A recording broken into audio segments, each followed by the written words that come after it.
नमस्कार, मी श्रीधर कुलकर्णी आज आपल्याला शेअर मार्केटमध्ये काय घडामोडी घडल्या या संदर्भात थोडक्यात माहिती सांगणार आहे।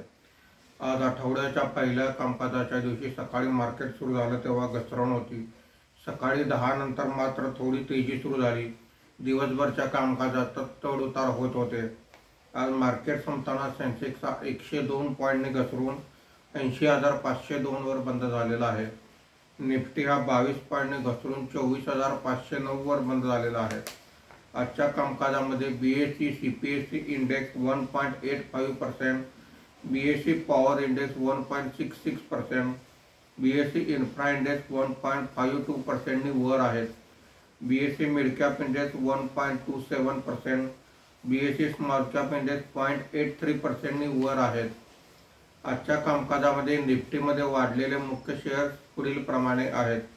Grasim 2.50%, NTPC 2.43%, UltraTech cement 2.29%, HDFC bank 2.19% अशी वाढ आहे।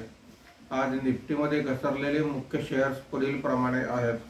Wipro 9.22%, Kotak bank 3.52%, Reliance 3.50%, ITC 1.69% अशी घसरण आहे। आज FIIने 3,444 कोटी रुपयांची खरेदी केलेली आहे। देशीय वित्तीय संस्थांनी 1,652 कोटी रुपयांची विक्री केलेली आहे।